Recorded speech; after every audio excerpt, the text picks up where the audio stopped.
So, good afternoon, everyone, and welcome to the Power Saturday. Now it's a virtual event. Last year it was a physical event. I was also there in Paris, and it was really a good event. So, hopefully next year it will be again physical in Paris for the Power Saturday. My name, Yannick Borgmans. Let me see if I can switch slides. Yeah, all right. My name, Yannick Borgmans. I'm Office 365 and SharePoint Technical Lead working at Vendigrade. Doing most of the things in SharePoint Framework nowadays, and of course developing in Azure with Azure Web Apps, functions, and stuff like that, of course.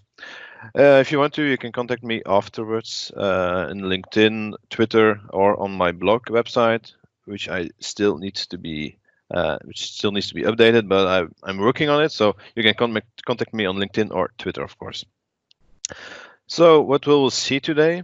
First of all, state management in Office 365 or in SharePoint Framework, API management and security, upgrading of your solutions to a newer version and why you have to do it, and some tips and tricks. So this session was built up with my own experiences of having building a larger project in SharePoint Framework. I think we are now developing for the same project more than 2 years already, with at the top of 5 developers at the same time. So pretty a large project in SharePoint Framework, having a lot of difficulties with SharePoint Framework and things how to manage, because we were coming from more SharePoint on-prem developer perspective, and now moving towards SharePoint Framework, of course, moving towards a more web-based web development approach of developing with SharePoint Framework. So how did we manage to get everything up and running? How do we, for example, get the state management correct in SharePoint Framework and React, of course? We use Redux, but there are also a lot of other possibilities over there with the new React hooks and context API. There's Mobix available.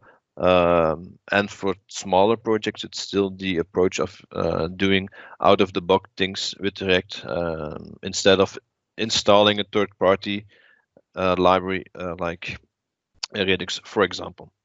And then, of course, the API management, which is to get connected to external APIs on a secure way. So those topics we will be covering in this session. Hopefully you are enjoying it. So first of all, state management. Hopefully all of you are already using React for developing with SharePoint Framework. So the basics of properties, state, components, and stuff like that, you already are aware of it. So, but top of mind of thinking of React, so the components, so everything is built up from components. You got pretty small components if you want to. You can componentize everything, like I always say to my colleagues. So create small components with specific logic and specific rendering of things.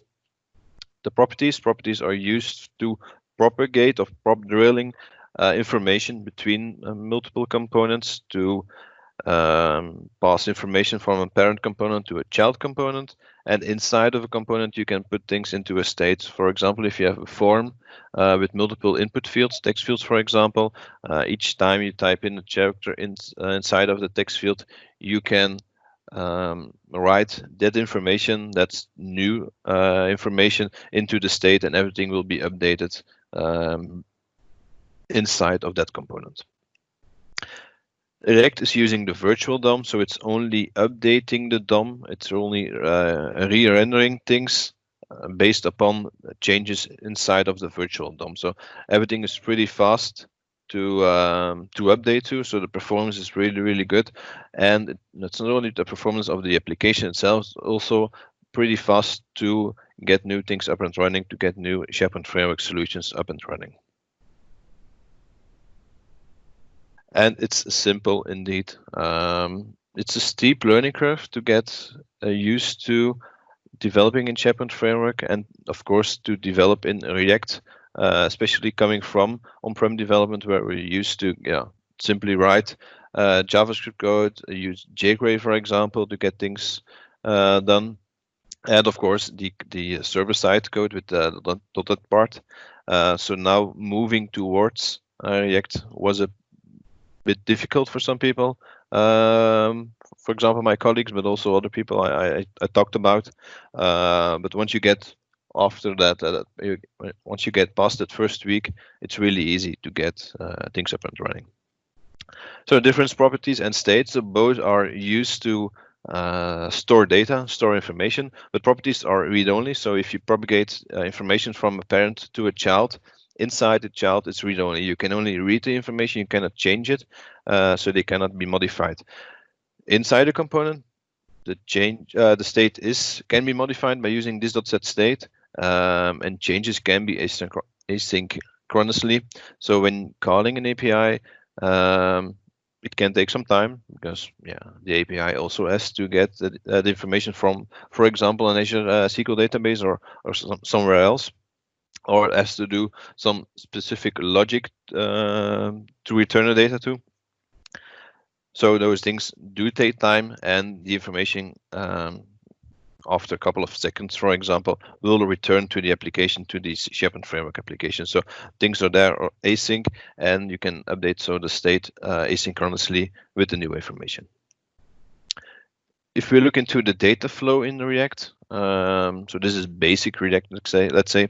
So from a parent component at the top towards child component, you propagate information with the properties, and inside the component you use the state. I got a small application demo available just to explain the things of propagating information, how to handle changes of that information, how to store it inside the component with your local state. And I'm also using this diagram and this demo to move towards Redux, where we can have a global application state. So plain React do have a local state inside a component, but with Redux we can have a global application state. It's a small part beside the application itself, or beside the component structure tree, let's say, where we can store information to. So I got my first demo. We got the web part component, let's say, and then we got two different parts: the session list, just for displaying information, and for removing items. So inside of our web part, we are retrieving information from an API. In this case, it's session information. So I put in my API, I think 5 or 6 sessions of today, just the title of the session and the speaker. And this information is then displayed inside of the session list, session item, which is a child component, and then displaying the title, the speaker, and the remove icon. When we click on the remove icon, things will be updated inside of the web part component with the callback functions. Then on the right hand side, we got the input form, where we also have the title, the speaker, and the submit button. And when we submit the input form, that information will also be propagated upwards to the web part component, which will then update the left hand side with the session list. So how do things look inside of this demo? So let me see if I switch to the correct screen. This one. So let me see, this one is still running. Let's close it down. So let's go observe. No, we are on PowerPoint. I don't know. Oh, still on PowerPoint? Okay. Yeah. Thanks. Let me share my screen. Oh, I can see there's already attendees. So yeah, there is. All right, so hi everyone. At the beginning of the session there weren't any, so if you feel free to ask any questions if you have, and I'll answer them immediately. So can you now see my code? Yes. Oh, all right, Visual Studio Code. All right, perfect. So hopefully it's running correctly. So if I go to my local workbench, I can select the SharePoint Framework web part.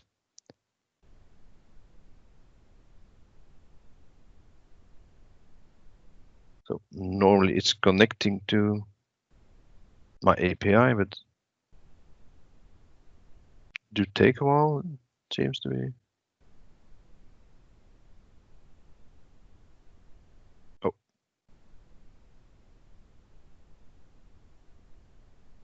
Yeah, the API wasn't up and running.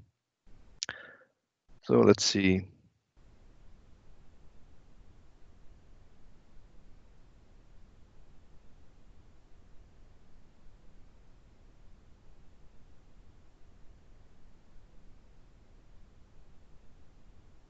Come on.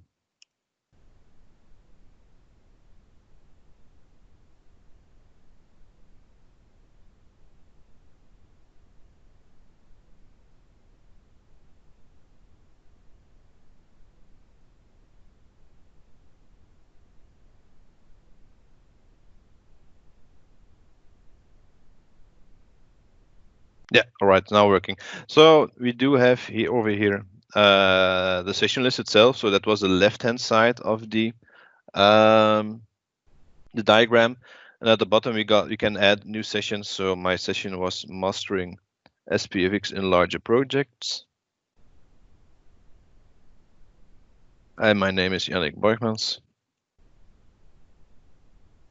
So we can add new information towards the session list itself. So this was the right-hand side, the input form, and the top was the left-hand side of the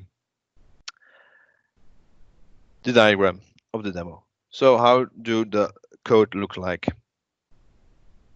So we got our basic component, our web part component, let's say. We got a couple of methods available. So first of all, we're gonna retrieve information. So with the HTTP client, we're gonna call my local host. I got an API running, which will retrieve the information from, and this will be stored inside of my local state of the web part component with the information inside of the session items. The rendering of our application, we can see, yeah, of course, the header, and then we got the child component session list and a child component form. With the session list, we will provide the information with the this.state.session item, so the information from the API will pass through, and a delete item, which will be the callback function to delete information at the top level, at the web part component, from the deepest child component, the session item. So inside of the session list, we won't do anything special, let's say. We're just looping over the session items, and we're returning for each session item inside of the list a child component session item. And of course, we are propagating the information, the item. So that's the information of the speaker and the title, of course. And of course, the callback function handle the delete. Inside the child component session item, so that's the deepest part, let's say, just displaying the information from the properties. So propagating information from parent to child was with the properties. Inside the component, we can use the state. So here, just simply displaying information, and on click, we got the X over there. So if we go to the application, if we click on the X, we can delete information. So that's that callback function, which is coming from the deepest child component session item and will be propagated towards the web part level component, let's say, with the delete item, which will update our local state of the web part level. So clicking here, and then we're going to call the callback function with the properties. From the right-hand side with the form, also pretty easy, passing through a callback function add item. So we got our local state for the title and for the speaker information, the text field. So like I explained before, use local state for example, forms and for input fields, for example. And the application state, of course, for more complex information. And with the button, when we click on it, simply the add button click, and then use the add item of the web part level method, which will add new information towards the state of the local state of the web part. So if we move towards the session, the slides. So just a small recap, web part level, the information of the session list in the state, and we're propagating the callback function towards the remove icon and propagating the callback function for adding information towards the submit button. So here you can see a bit of the data flow between the multiple components. This was a pretty easy example, and also the data flow was pretty easy. But hopefully you can imagine then when you have a lot of information, a lot of components rendering each other, and then really a difficult information structure, you need a more complex given, like for example Redux, where you have a global application state. So Redux is a state container. It stores all your information in one place. So you can put everything inside of it, but still use the local state. It's recommended. The state is read-only. So when you want to change the state, you need to dispatch an action, and that action needs to be predefined and needs to be of a pure function. So when your component needs to perform a state change, you need to perform that action. You need to dispatch that action, and that will be handled inside of the reducer. So the reducer takes in the previous state, performs that action, and then returns a new state. There are three main principles with Redux. Single source of truth, so the information inside of the store, inside of the Redux store, is the only source of truth there is. The state is read-only, and if you want to change the state, you need to define the pure functions. So, small diagram, without Redux, when a component needs to initiate a change, it's propagating that information with the callback functions towards the other components. With Redux, there's a separate thing, separate store. When the component initiates the change, it will perform that action, dispatch that action towards the store, and the store will update all the other components. So the view, our component do have an action. Let's say add item, delete item. It needs to be predefined, and that action will then be handled inside of the reducer. So the reducer knows what it has to do. So add item, retrieving the information from the action and updating the state with extra information. With the delete, it needs to be filtering out that old information. That will update the store and put in the new information inside of the component, because our component is of course connected to the store, and will then update information.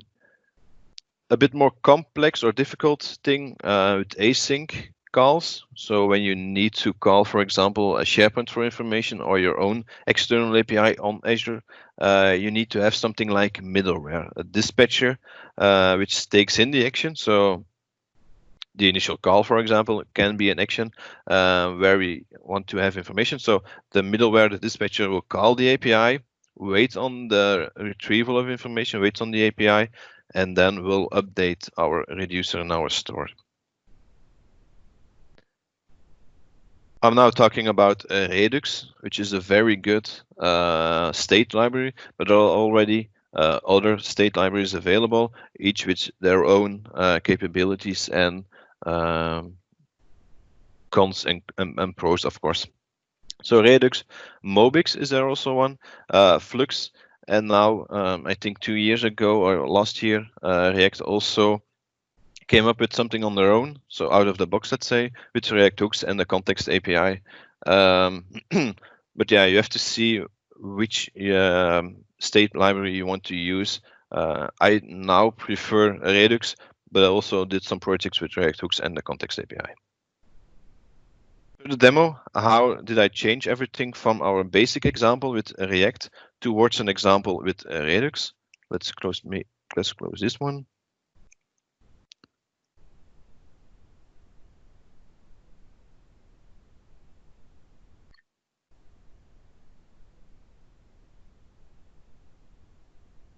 All right, that will be running.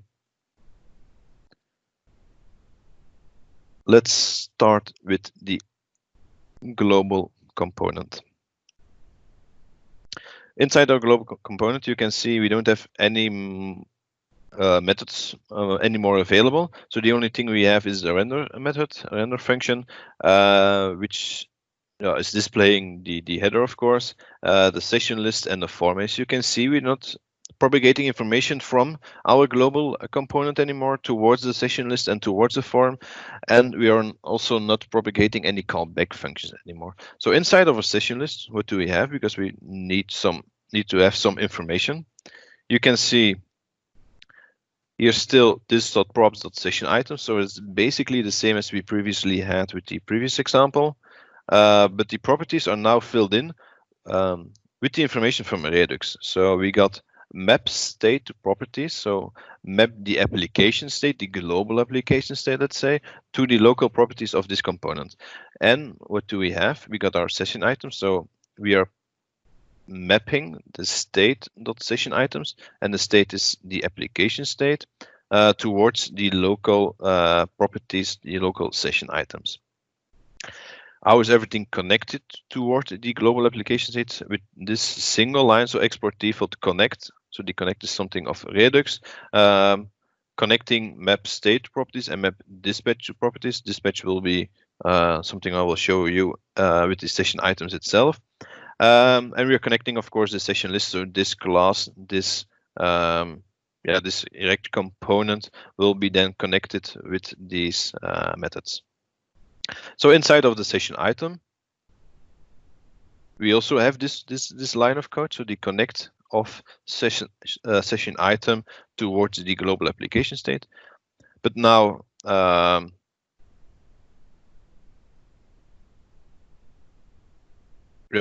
this can be deleted if you want to, but now we're not connecting anything of the state to the properties, but we are connecting dispatch to the properties. So we are connecting specific actions, remove session is in this example, from the Redux part towards the local properties of this component. So if we then call this.props.remove session, we will perform a dispatch action towards the reducer of Redux, and we will delete that information from our global application state. So what else did change? Like I said before, we need to define every function up front. So I defined a new index.ts file for all the actions, add new session from a specific action type. So you can choose what you want to, but the most basic thing is iAction, for example, an interface for our actions with the type and the data. So the type can be an enum. So it's more easy to maintain inside of your components which actions you want to use. So we got add session and remove session. Next, to perform those actions, we need to have a reducer. Inside of our reducer, we are performing those actions. So we are retrieving the previous state. So we are cloning the state, and then we are performing the actions with. So we got a large switch, let's say, with the action type. So add session will add new information to the application state, and remove session will remove or filtering out that information. And like I said before, we are retrieving the previous state, performing our action, and then returning the new state, returning the new information, the updated state. Inside our global component, we have something encapsulated, or we are encapsulating our application with the provider. So the provider is also out of the box something of Redux. And we are providing the store. So the store is storing information, let's say. So that's the actual place where the information is stored. And with the reducer, we can update our store. So configuring the store. So we also have to configure everything. So we are creating the store. We are saying which reducer we are using. So the reducer from the file we saw a couple of seconds ago. And we are also applying middleware. So because we are retrieving information from an external API, now it's localhost, but you can easily go to Azure, for example. We need to have something like middleware to perform those async calls.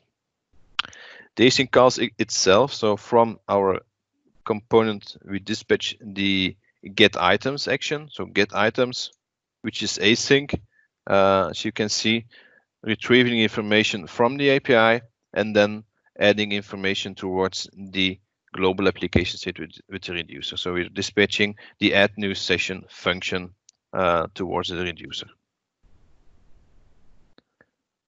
So if we launch our workbench, normally it's inside of here. Yep, indeed.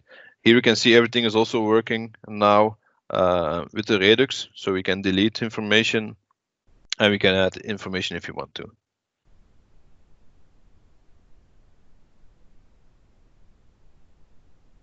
So everything is working, and we now moved from plain React towards Redux.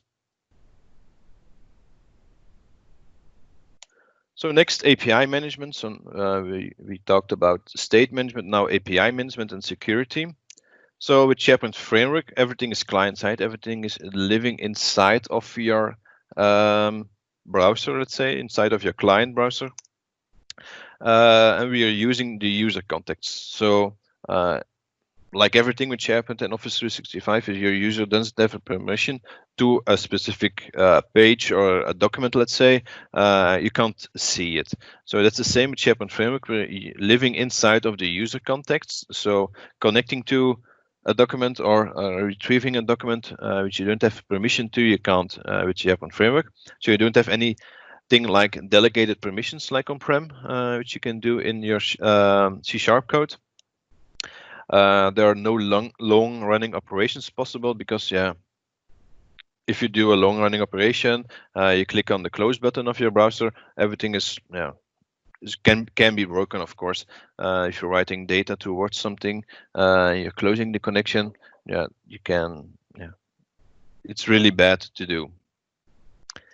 So you also can't do complex or business logic. For example, PDF creation, setting item level permissions, because, yeah, if you have to need some delegated permissions, you cannot do it. You need something else besides SharePoint Framework. So a pretty good example or usage is the Azure API, Azure Web API, or Azure Function if you want to perform their most complex business logic and the long-running operations, for example. And inside of your SharePoint Framework, you can then wait on it. But if your user doesn't have the time or it's really long-running, minutes, hours, for example, yeah, you can call the API each 5 minutes to check what's the status of the long-running operation.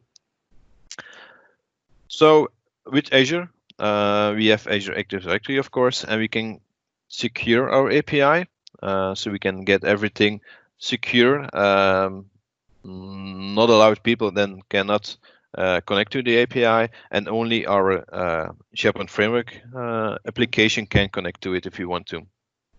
By authenticating against Azure Active Directory, retrieving a token, and then using that token towards the towards our own API in Azure, because it's, yeah, secured then by Azure Active Directory and requiring to first log in with Azure AD.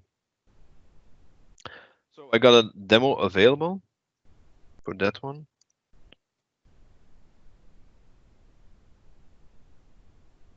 So with this demo, I'm connecting my SharePoint Framework towards my own Azure AD secured API, let's say.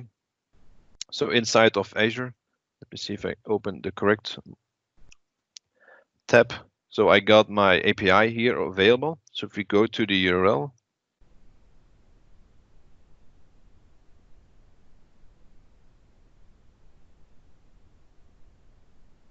so this was already sleeping, I think.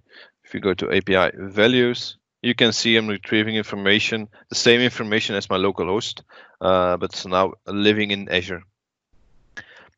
We didn't have any prompt for logging in, but if I go to the same API incognito, so without logging in, I'm immediately getting information that I need to log in to with my user, my Azure AD user, to use this API. So my API is Azure AD secured. How was that configured inside of Azure? So if you, now this is simple Azure Web API. If you go to verification and authorization, can I set this in English? English, yes.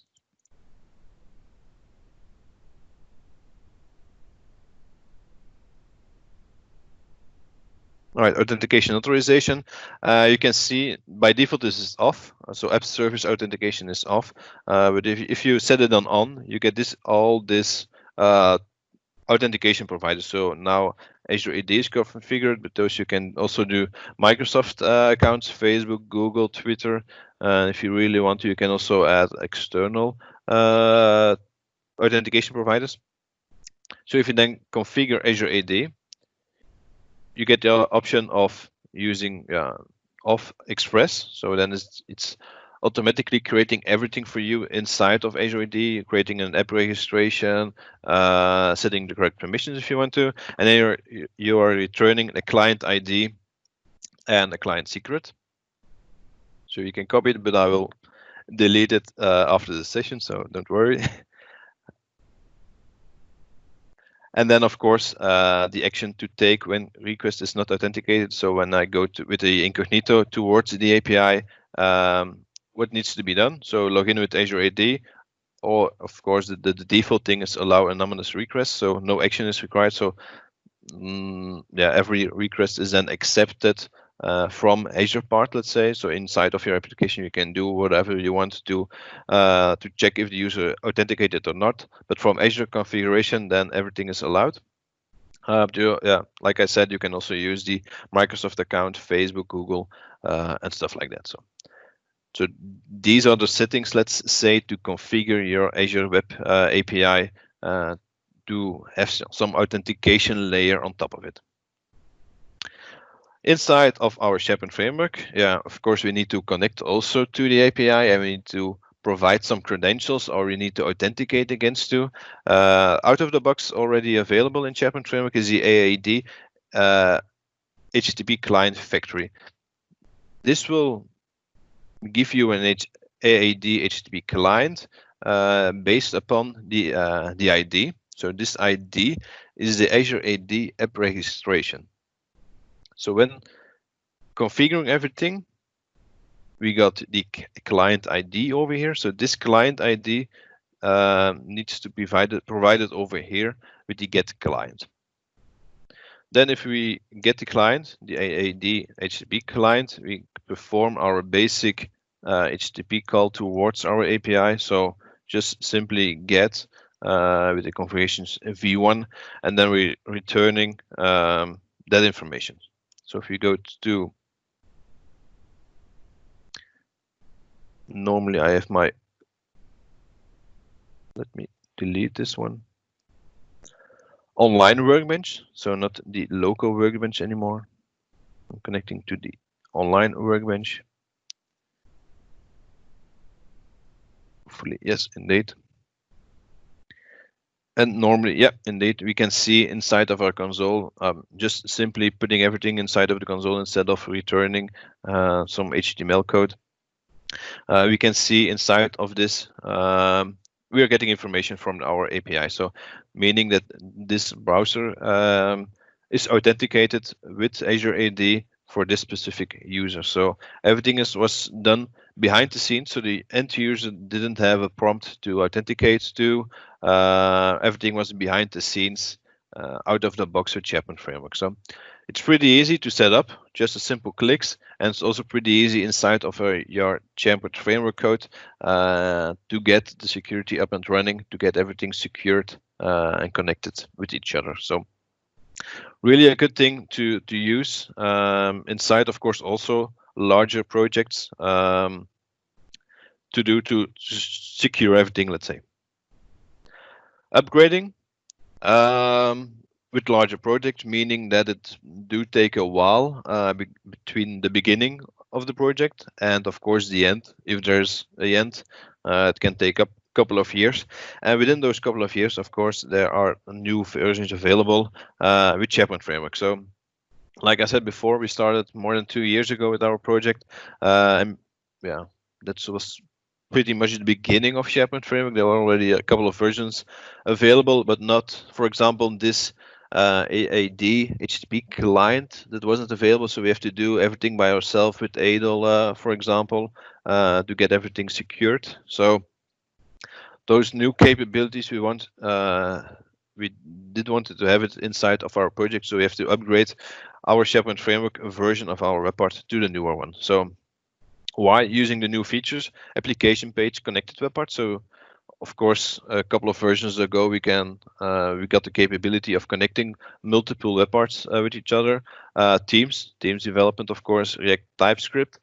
Like I said before, with React hooks that was released by React itself 2 years ago with the new version of React, but SharePoint Framework wasn't really ready to get or to use the new React version. So that was released 1 year ago to get to update towards a new version of React. So that's also a reason to update or upgrade your SharePoint Framework application. How? There's an easy solution for it with the Office 365 CLI. It's a community initiative. You can install it pretty easy with the npm command at pnp Office CLI. Then just simply Office 365 SPFX project upgrade. And then you can output the information into an MD file with all lines of code which needs to be executed to upgrade your SharePoint Framework solution. Sometimes you have to really check out everything. You need to move to a new file and folder structure, like for example with the version 1.6. If I open the release notes, you can see, over here, you need to provide the TS file, not anymore TSX, for example. The TS-lint file needs to be moved towards the config folder and stuff like that. So you need to be aware of those file changes. So it's not all npm packages that needs to be changed, but also some file changes. So I got an example over here of such a preview report.md file. So first of all the npm packages that needs to be updated. You need to update some files itself, extending new module files, importing from a new location of some properties, let's say. So everything is inside of the MD file, so it's pretty easy to move towards a new version of SPFX. So don't hesitate, just execute the command to get the report, and then of course update all those actions. Normally at the bottom, because this is every line of code with information about it, but normally more at the bottom of the file, everything is consolidated inside of one large command, let's say. So if we execute this information, it was here, sorry. If you execute this script, so the summary is execute this script, and then you're normally, let's say, up and running with the new version.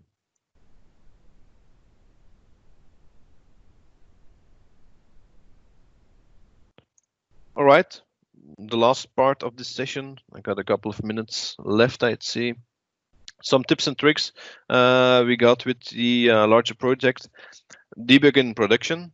Of course, you got a dev environment, maybe you have a test environment, hopefully, an acceptance environment maybe, and then you got production. But your end user are normally only in the really end users, so not the key users or the testers, only in production. So, but there can be some problems, more user specific, for example, and you want to debug everything. So basically you only have the minified version of your application available, but with this command, so add and load SPFX through debug manifest file, you can load your local workbench, your local code, let's say, towards the production environment. So if you grab the version of your code from DevOps, for example, or for Git,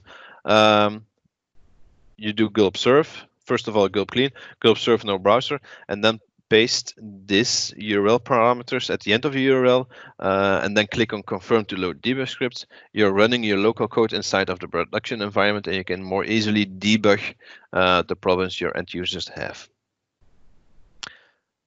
With Redux, I explained that you need to create actions, you need to predefine them. So up front, you need to know which actions you have. But yeah, inside a larger project, there can really be a lot of actions available. So please split up those actions because it gets really dirty after a couple of weeks or months, let's say. Split those up by functionality, user actions, SharePoint lists, more functional splitting up of information, or more location-based information from Azure, information from SharePoint can be a split up line, let's say. Another one is the comments. So if you type in your Visual Studio Code, the slash and the 3 stars, let's say, you get already basic information with the on top of the method you want to comment for. And then when using this method or using this function inside of another file or inside of the same file, you get this pop-up showing that information which was provided inside of the comment. So yeah, developing with a couple of colleagues, not knowing which function does what, you can use this to give some more information towards your colleague about this function. Global components. With our project, we got a lot of global components to provide generic logic. So our details list we encapsulated inside of our own details list, project specific, to get more specific information and functions inside of it, which then can be reused inside of other components. And for example, also we did every text field was a project specific text field, which was then reused because we got the configuration of the visibility of info labels available. So every component can be configured inside of our project with a SharePoint list behind the scenes, a configuration SharePoint list with information of that field, if it needs to be visible, if it needs to have for that specific property to display an info label, for example. But also error handling, rewrite fields, combining of components for the file upload. So just create a file upload component with then multiple child components. Yeah, for example, a list of which files was uploaded with the component to delete everything and stuff like that. But then you can reuse this information, reuse those global components inside of other components. For example, yeah, of course, the buttons, the drop down, the labels, but also the details list and stuff like that. And the next thing, if you want to take it to an extra level, a better level, you can create a company specific NPM package. So you can reuse those specific components inside of another SharePoint framework project instead of just copy pasting lines of code between projects. You can then create a new NPM package. Use PnP.js and PnP controls together with the Office UI fabric. So yeah, installing just simply the npm command and then usage. Yeah, with this line of code, you can immediately connect to SharePoint and getting information from a specific SharePoint list, the sessions, and returning that information inside of your SharePoint framework application. So it's pretty easy to connect to SharePoint with PnP.js. They're doing a lot of things for you, like batching, retrying, and stuff like that, and filtering, which you don't have to do it by yourself, and which you don't have to type in everything by yourself by using the PnP stuff. Like I said, Office UI Fabric for the details list. There's a lot of information and examples already available inside of your Office UI Fabric. And I think it's also calling now Fluent Framework. So yeah, they're in between of the transition between those two. But definitely take a look inside of it. It's also using the same components as they are available in SharePoint and in all Office 365. Index files. So if you got a specific folder with a lot of files inside of it, with, for example, the actions, let's say, I created multiple action files, then you can create a single index.ts file and simply exporting every file from inside that folder, so creating a line of code export action.ts for example, and then you only have to provide one single line of code, a single import inside of your component file to import all those actions too. So this creates a more cleaner code, less lines of code inside of your components. To check the manifest, so on the SharePoint page, you can press Control F12 to check the information of which is used inside of your manifest. So I got my Hello World web part here available with the ID of my Hello World web part. And here you can see all those pre-configured entries, all those configurations that are currently running on that application page. The logging application insight. So with SharePoint Framework, you can immediately log towards application insights, but you can create a wrapper, for example, and of course with Redux you can create a middleware to log everything what you want to towards application insights.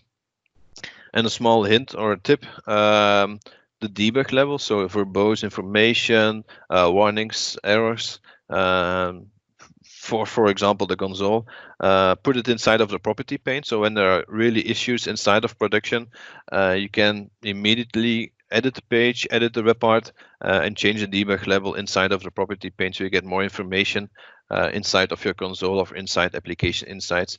And when everything is again working fine as you want to, you can change it back to errors only, for example. Last thing, Visual Studio Code extensions. I use a lot of them. So Visual Studio Code icons to get more pretty folder icons, for example, or React icons. Definitely use that one. Ilios Drive also have a lot of Visual Studio Code extensions, but for example, more specific to SharePoint Framework snippets, which really is useful when creating a new solution to get all files created more easily. Setting sync is to sync information about your Visual Studio Code's sync settings between multiple laptops, for example. Rencard do have an application or do have an extension to deploy your SharePoint Framework solution towards your SharePoint environment from within Visual Studio Code. For myself, I use the One Monokai theme and the bracket pair colorizer. And for Git stuff, I use Git Lens and of course the API management from Azure to get more information about my Azure environment and all those APIs. So the key takeaways for this session were: keep using the local state. So you can use a global application state, but for the input forms and stuff like that, keep using the local state to store that information just inside of a single component, instead of using the global application state and using the reducer. Inside of a large project, it's not only for web development or SharePoint Framework development, but do refactor after a couple of weeks or a couple of months. When developing, you're always thinking, oh yeah, that can be better, but I do now have a time pressure.